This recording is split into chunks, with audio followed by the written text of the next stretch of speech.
Hello everybody, my name is Ilya. And my name is Tyler. Together we make up kovray, a couple that loves to play board games. Or do we? Sounds like we've got a paradox on our hands. Paradox. Today we're taking a look at Cat in the Box. Meow. Was that cat? Meow. That's my cat, meow. Pretty good meow. Nice. Now, Cat in the Box is designed by Muneyuki Yokouchi and illustrated by Osamu Inoue. It is published by Bezier Games. And it's a quantum trick-taking game. Ooh. It sounds way more complicated than it actually is. But let's give you an overview of how to play the game. You'll begin by setting up. You'll take a type of player token, all 12 pieces, and a player board. You'll place one player token on each X on your player board. You'll then insert the research cards into the research board and place it in the center of the table. You'll do this based on your player count. You'll then write down each player's name on the experiment result booklet. You'll prepare the deck for your player count, and now you're ready to begin. In the beginning of each round, you'll distribute all the cat cards evenly. Then you'll place one card face down from your hand into the center. This card will not be used. You'll then predict victory in clockwise order, placing a token on how many tricks you think you will win that round. Now, starting with the lead player, you'll play tricks until there's only one card remaining in your hand. Now, the way that tricks work is you'll play your card and declare the observed color of that cat. Now, there's a few rules to follow when declaring the observed color. The first one is in the row of the color you're declaring, the played card's number space must be empty. And the second rule is that on your player board, the X of the color you're declaring is not revealed. Now, the only other slight rule is if you are the start player and no one has played any red cards, you cannot play a red card. However, as soon as a red card has been played, you're free to start with a red card as well. Now, once you've played your card and declared the colors, all players will proceed playing a card. Now, the following players may declare any color of the card that they're playing. However, if they declare a color other than the lead color, they'll remove their player token of the lead color on their player board, revealing an X. So that means they cannot play that color anymore in this round. Then you'll check the winner of the trick. Now, red always wins, and the higher red card will win. However, if there aren't any red cards, you'll see what the lead color is, and then the highest of that color will win, regardless of what the other colors and numbers are played. Now, the player who played the winning card will simply collect all the cards that were played and create a pile face down. This will mark that they've won a trick. Now you'll repeat this until there's only one card remaining in your hand. At that point, the round is over. Another way a round can end is if a paradox occurs. Now, this happens when declaring a color cannot simply happen. So all the cards in your hand simply cannot be played. At this point, you reveal your hand and proceed immediately to the scoring phase. Now, the way scoring works is everyone will score 1 point for each trick they've won. Now, if a player caused a paradox, they'll instead lose a point for each trick they won. Now let's look at the predictions. If you were able to predict the amount of tricks you win correctly, you also get a bonus score from your victory prediction. You'll score 1 point for each token in the largest group of your player tokens connected adjacently on the research board. And that marks the end of the round. You'll play however many rounds there are as there are players, and at the end of the game, the player with the highest score wins. Now, will your cat be in the box? It's a pretty small box. But lots of cats. Yeah. We'll see. Well, let's jump right into our comparables. Yes, sure. So I can kick things off. Awesome. I think when I first played this game, I feel like a lot of these trick-taking games bring me back to The Crew. They always do. The reason this one did is because of kind of that goal aspect of it. Is because within The Crew, you always have a goal that you're trying to reach. And then here was like you're bidding on a trick, but you also have a lot of restrictions. Right. So sometimes, like, if you...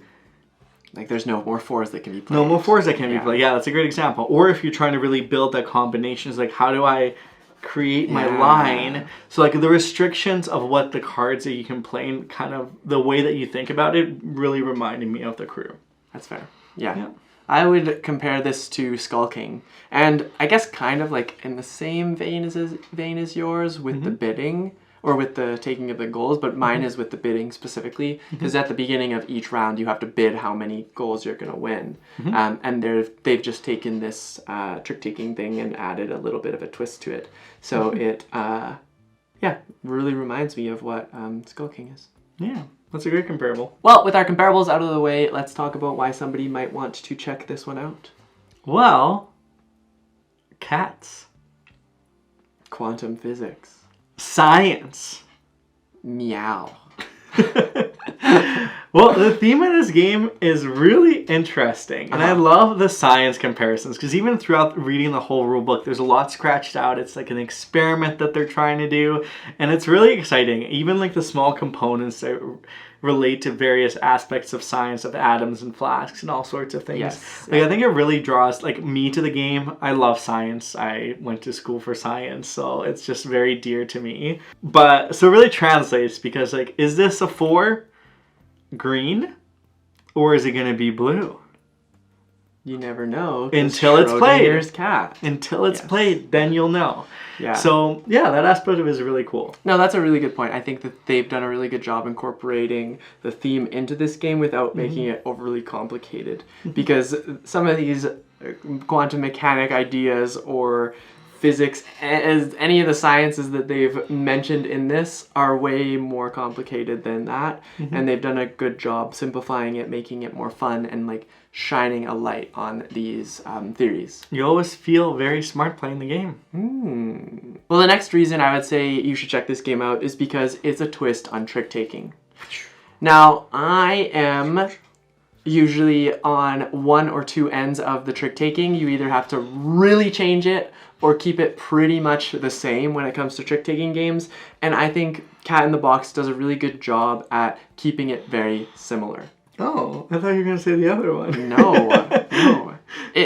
In essence, you're still trick-taking. They've taken ideas from the theme and incorporated it into the mechanics of trick-taking, and that's where I think those clashes are really, really neat. And you're just playing it as if you would be playing a trick-taking game with some restrictions, of course. So if you like trick-taking games, if you're looking for a good node to what the essence of a trick-taking game is in my head, then Cat in the Box is a great game for you to check out. I love when you talk about trick-taking games. Talk trick-taking games to me, baby. That's a paradox. Yeah, I wholeheartedly agree, and I think the last thing I'll add to this is the way that the game is scored is really interesting. True. I feel like you always have an opportunity, even if you're super behind, one good round can really turn the game around for you, because the person that's very ahead could cause a paradox and go down. Well, paradox. A sneeze followed by a yawn. A snon? A snon. Where was I? Something about a paradox.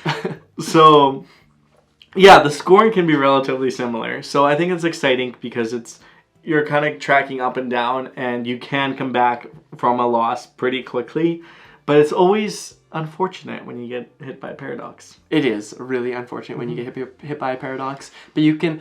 That's part of the game. You've got to like plan ahead, be willing to... I guess we'll get into this a little, because this is a good segue into reasons why you might not want to check this game out.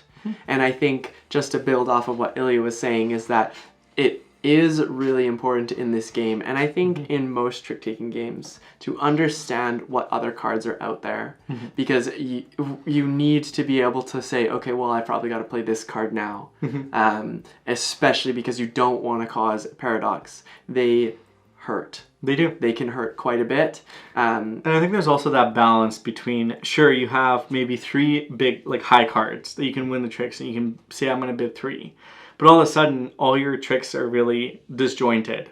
So even if you get that winning trick, like winning the bid, you may not get a lot of points from a lot of your tokens connecting. So what's the trade-off to just winning more tricks and maybe just getting more one-pointers than winning your bid and doing all of that? So there's a lot of there's a lot of planning that needs to happen, and I think it's the more that you think about everybody else and what's happening, the better that you'll do. But I know some people don't like that. Yeah, exactly. Sometimes you just want to play your game and play it as it is. Yeah.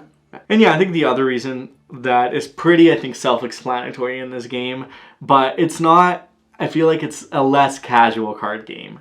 Like, I think you do have to think. Well, there's a lot of components to it as well. Yeah, there's a lot of thinking that you have to do. Like, it's not a let's just randomly play cards and hope you win. Like, you do have to kind of think, oh, you've played this. That means I should probably play my 2 pretty soon because there's only one more 2 that can happen. Left, yeah. And if someone plays one before me, then I'm hooped. Yeah, or if I sequence these cards properly, I'll be able to score myself more points. Like, so there's a lot of there's a little bit more involved. There's strategy that's hidden in the beautiful cat box. But overall, what do you think? Yeah, I think this is an okay game.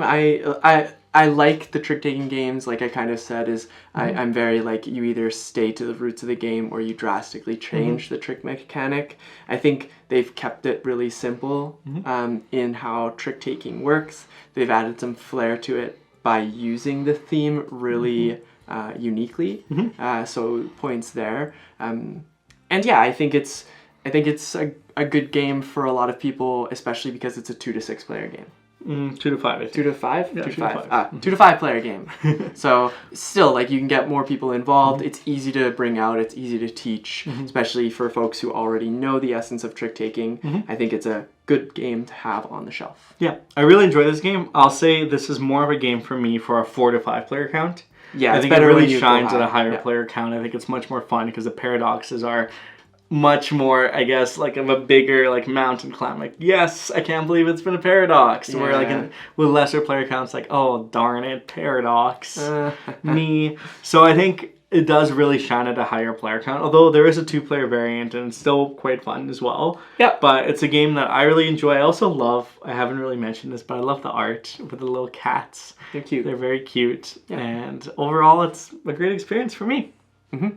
Now, for a question of the day, if you have a cat, a new cat, not the ones you already have, what would you name it? If you got a new cat, what would you name it? I don't know. Nope. Leslie Nope. Nope with a K? With a K. Interesting. Nope. Is it because we have Swanson and you want Swanson and Nope? Actually, I'd probably call her Canope. Canope. Canope. Okay. Because you have to know that the K is there. No, I wouldn't do that. No. I would call her Leslie. Leslie? Okay. Leslie. That's a good cat name. I would call them... I feel like cats always have really funky names. Our cat's name is Swanson. Like, I feel like I think I would call her cat Spatula. Spatty for short. Good thing I get to name the cat. Well, let us know what you would call your cat.